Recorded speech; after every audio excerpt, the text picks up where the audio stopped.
in the chat. I'm going to ask a few interview questions. These are real questions, not something I Googled, but these are ones that I did get, right? Both in successful and unsuccessful interviews. Okay. So first, I really encourage those who are interested in perhaps preparing for the interview to jump on the opportunity to answer these questions, right? You really want to, when you're answering these questions, right? Even though you guys are nervous, there might be a little hesitation on the flow, whatever, try your best to have that flow, try to be loud as possible, try to be as clear as possible, but most importantly, be confident because you're basically speaking on something that you know, right? So without any questions, let's move on. So here's an interview question. So basically, like the tell me about yourself, it's supposed to drive you to, asking the key question, which is describe your role as a Scrum Master. So if an interview were to ask you about your role, and this is pretty much asking about something on your resume, right?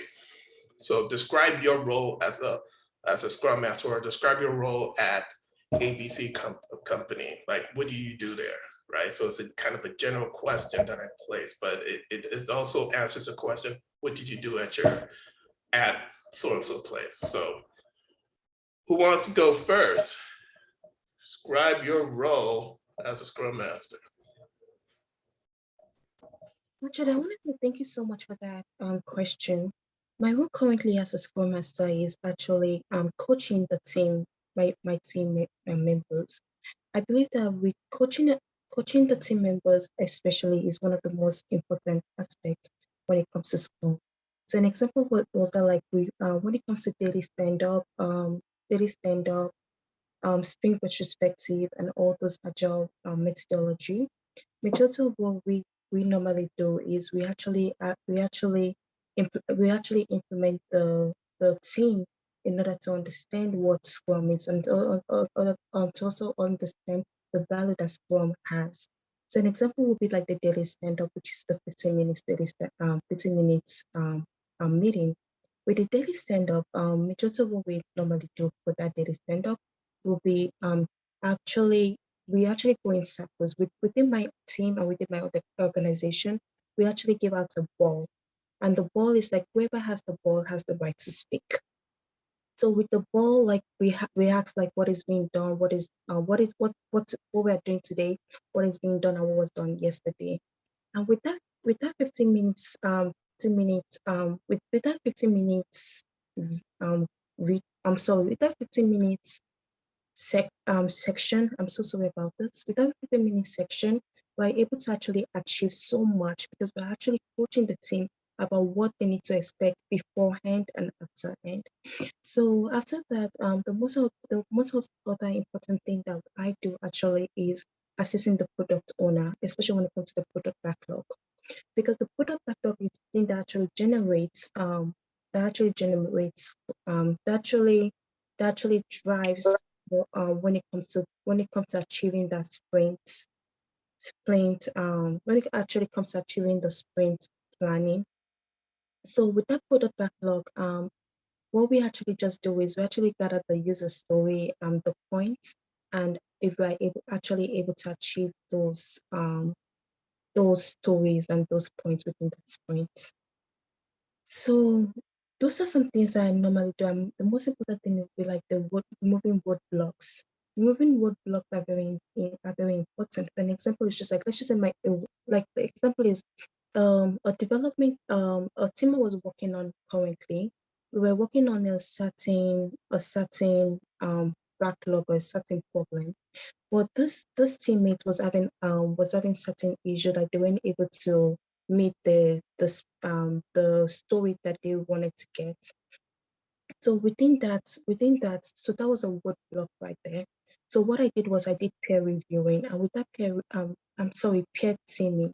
I don't know if it's peer reviewing or peer teaming. It's like whenever I take another member and I introduce them to this other member. I don't know what it's I called. think you meant pair programming. Is that what you were? Programming. Yes, please. Thank you so much. So what I did was we actually introduced pair programming, and there was some ways that I was able to remove some roadblocks with that, with especially with that particular teammate. And the most important, another other thing that I actually do is actually teaching the Scrum practice and the Scrum principles. So with that Scrum practice and the Scrum principles, they're able to actually understand the scope and the vision of the product.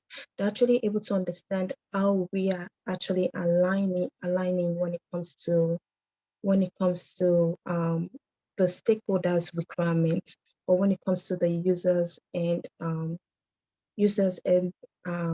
requirements or acceptance requirements in a sense. So thank you so much.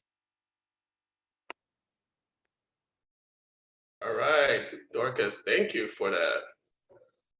If you don't mind, Victor, if someone else wants to go ahead and raise their hand or wants to go ahead and answer that question, we'll get back to the feedback for Dorcas and those others. I want to at least get 3 in the door, and then we'll go into critiques, because I am paying attention and I will speak to each of those. Role as a Scrum Master. Thank you very much for that question. Pretty much this question, I would like to answer this question by talking about myself, what I do as a Scrum Master. And I'm going to start by saying that as a Scrum Master, generically, as a Scrum Master, I'm responsible for establishing the Scrum principles within my team members. I am responsible as well for ensuring that everyone understands the Scrum theory, the Agile mindset, and practice as well, both within the Scrum team and the team. Can you hear me? Yes, please go ahead. Don't be phased, because even in an interview, you might get those things. It's not you. Keep on keeping on. Stay focused. I thought someone spoke to me. Okay, that's fine. As I was saying, I'm a Scrum Master. That's my role as a Scrum Master. And pretty much I'm responsible for the team's effectiveness. I enable the team to improve their practices within the Scrum framework. In fact, I'm a leader within this particular context. But most importantly, I coach the team. I coach the team to self-manage themselves, to self-organize themselves. I set the team in motion, and I ensure that the values and principles of the Scrum theory are applicable within my team. For example, I ensure that there's cross-functionality within my team. I help the team to stay focused on creating high-value increments that meet actually the definition of done.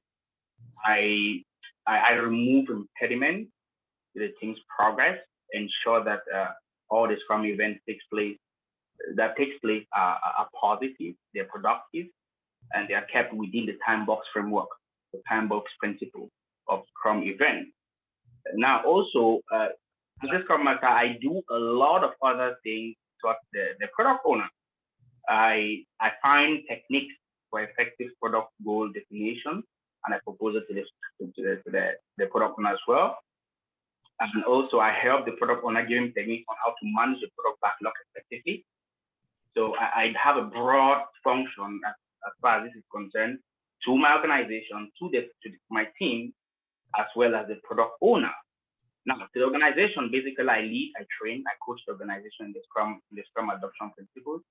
I also plan, advise Scrum implementation within the organization. Now, to the employees and stakeholders, I make them understand and enact an empirical approach for what complex work is all about. That's removing barriers between stakeholders and the Scrum team. But now, one very important thing I want to say is that generally, when we look at the Scrum, the Scrum Master's role, we think is just limited to facilitation. I'll go beyond that because I serve as a good communicator as well to my team. I ensure that the communication tools are effective. And as well, I do a very good negotiation with, especially when it comes to impediments. Sometimes you have the product owners bring in fictive priorities and requirements within sprint. So I try to negotiate that aspect to ensure that the team is not working under pressure, undue pressure, and as well as if it must be, I must inform the higher ups on it. And that's basically the by and large of the things I do as a Scrum Master within my team. Thank you very much. And you got the job. Thank you. Thanks a lot. Thanks so much for that, Max. And I thought I saw another hand. Yeah, go ahead, Amos. Describe your role as a Scrum Master. Thank you very much for having me in. One of my core responsibility as a Scrum Master, when I join the team, the first thing I do is to make sure that I check if the team have been practicing an Agile. So, or if they have been using Scrum. So if they have not been practicing an Agile, so I take time to coach my team and coach them to understand the Agile principle and value, and also coach them the practices of Agile, and also make sure that they understand the Agile and terms technology. So thereafter, what I do is to make sure that I cheer them up, motivate them, and to also make sure that they are flowing together, collaborating together. Then from there, before we can start talking about working with the PO, the product owner, to make sure that we populate the product backlog, working with the product owner, and also making sure that the development team understand the product backlog very well. If there's any area they need clarity, I will make sure that the product owner is able to explain in depth to them. Then we move on, and what I do next is to make sure that I will plan the sprint backlog. Then during the planning, sprint planning, I make sure that I encourage each member of the team to speak up. If there's any area they don't understand or they are not following, I'll encourage them to speak up, to also encourage them to ask questions. Then thereafter, so before we move into sprint properly, after populating our backlog, a sprint backlog. So the other thing I do is to make sure that the team plan within their capacity, to make sure that they have the right people on board that will actually execute or carry out that sprint, and then 2 weeks or 3 weeks as case may be. So we plan our team, then we calculate our capacity, our velocity. We'll also try to find out if there is any POCs during our estimation or capacity planning. We try to find out if there's any team member that is going to be off or that will not be around, so that we'll know how to plan our work. Then we start the sprint. So when we start the sprint, we make sure that during the sprint process, I try to make sure that they come together as to follow the practices of Agile, to make sure that they keep to the time box, like 15 minutes. And each and every one of them will take time to explain what they have done on the previous day and what they are going to do today. And if there is any issue they are currently facing, and if there is any issue they are fixing, I will also take my time to understand the issue they are facing and help them to, if there is the one, I will help them to,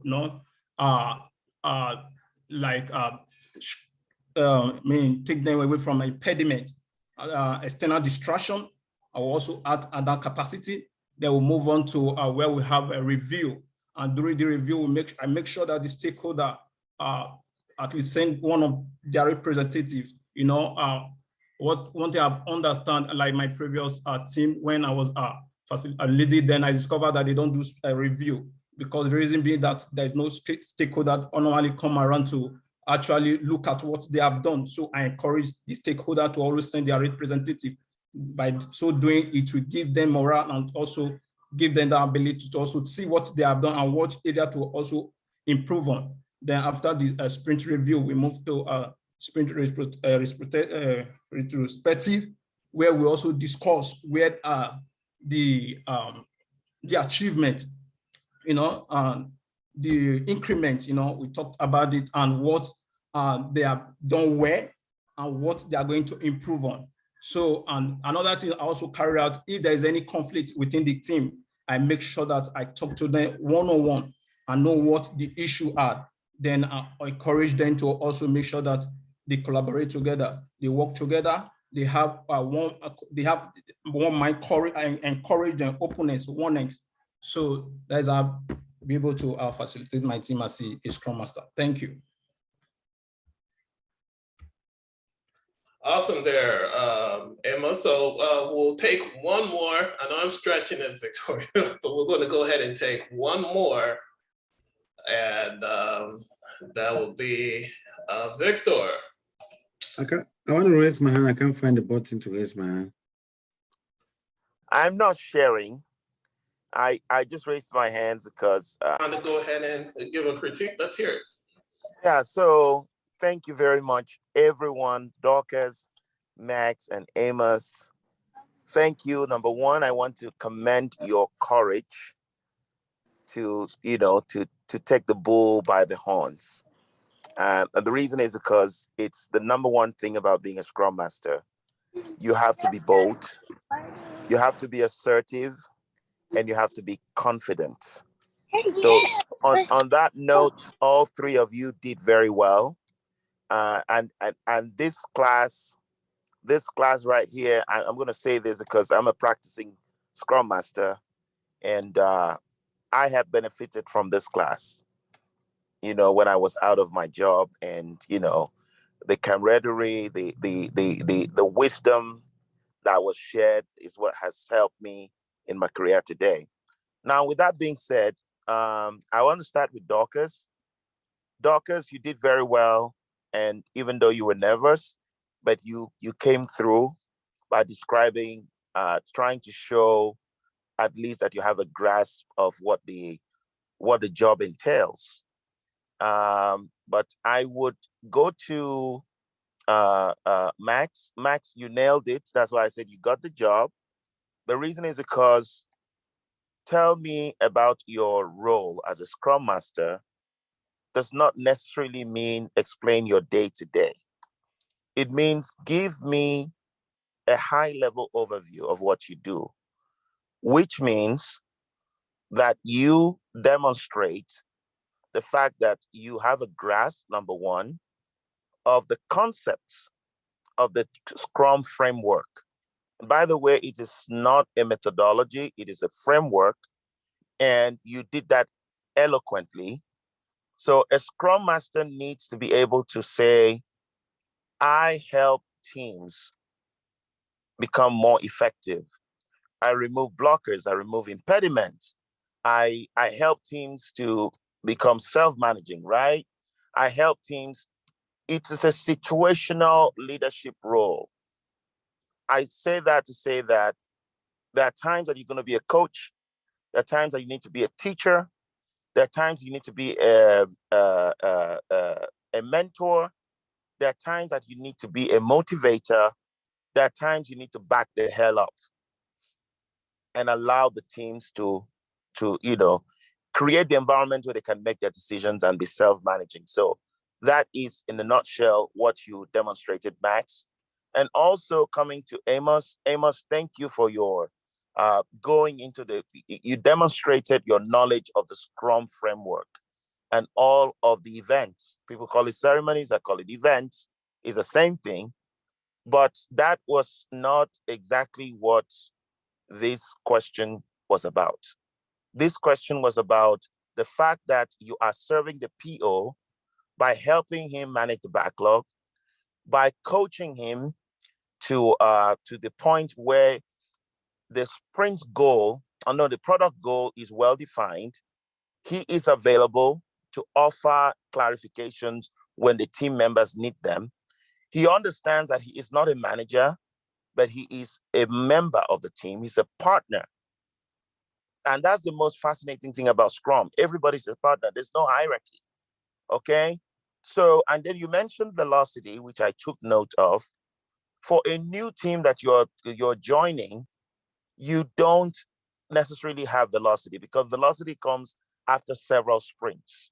So let's get that straight. It is something that you are able to, it is a data that is available to you after several sprints that you use to reflect, to plan, and to predict. You reflect, you plan, and you predict with velocity. So it comes after several sprints. So you don't necessarily have that. And I always say, as a rule of thumb, when you go to a new environment, you have to meet the people where they are, which means you have to observe, you have to learn. And you use the word push my team members to do this. We don't necessarily push, we nudge. The word is NUDGE. You nudge, you encourage, you suggest. Okay, so we are not enforcers. The Scrum role is a purely servant leadership role. You serve at the, you serve your team members, and for the organization, you help them to deepen their agile understanding by coaching, by facilitating workshops, by sitting down with people, explaining to line managers, departmental heads. So these are all the things that you do as a Scrum Master. It's a very unique role, and it's a very broad role. And the first thing I tell people is your human skills, your people skills has to be they have to be top notch. You have to have the ability to express yourself. You have to have the ability to listen, active listening, because at the end of the day, those are the tools that will help you to be successful. So I'm just going to stop there. Thank you very much. Thank you for that input there, Victor. Excellent. Did anybody else want to give a word or two?